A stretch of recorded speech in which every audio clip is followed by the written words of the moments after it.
My name is MiaBella Chavez. I am 17 years old and I am a junior from Los Angeles.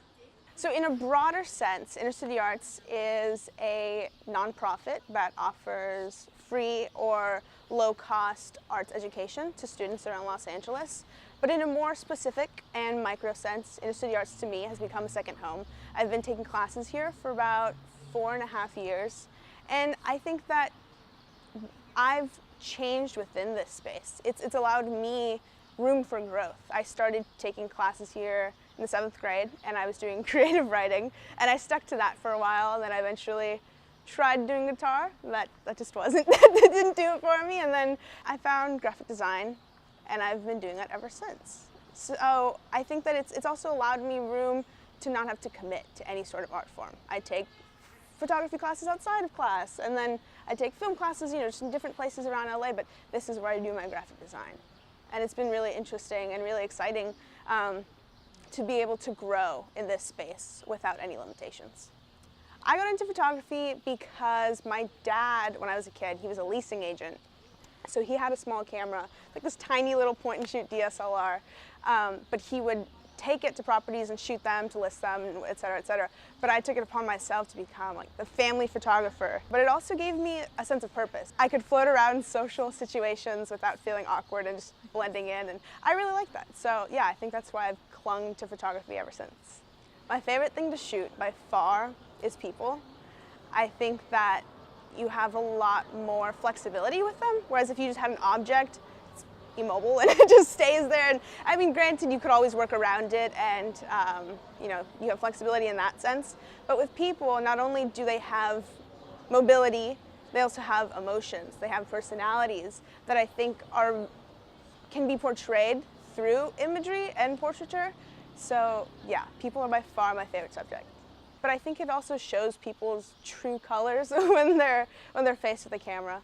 And I think it's really interesting to see how other people pose, or they just pretend not to see it and be candid. And I think it's really interesting. And it's brought me a lot of really great opportunities, and people get really excited when they see a camera. The shoot I had today, I had a vague goal to use gels and do portraiture using those gels. But really my goal was to just make sure that my subjects were comfortable. And I think that personally, I try to do that by just showing them an image and chimping, as one would say, with them, and like, oh, so this is what I'm getting so far. And I think that when you include them in the process, they get a lot more comfortable. And I personally don't really like to direct people because I think that it's kind of an awkward thing for me to tell someone what to do, and it just looks unnatural. So I just like to show them what they look like, and then they'll sort of direct themselves as they feel comfortable. And it really shows through the portraiture. I don't really like to plan things when it comes to my art. I think that sets pressure and limitations, and I love deadlines because I'm a procrastinator and I can't get anything done otherwise. But I set soft deadlines in the sense of like, I need to just, I want to make a design right now, whereas if I say I have to make 10 designs this week, you put on a sense of pressure, and it doesn't come as naturally, and your work just doesn't feel as authentic. So I just kind of go with the flow, and when opportunities pop up, that's really great, and I'm super excited about it.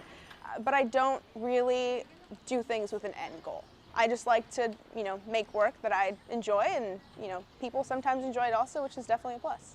If you are a young girl looking to get into photography, there is so many resources out there. I mean, especially in bigger cities, there are a lot of nonprofits popping up that I would definitely check out. There's just so many resources out there that people don't really realize.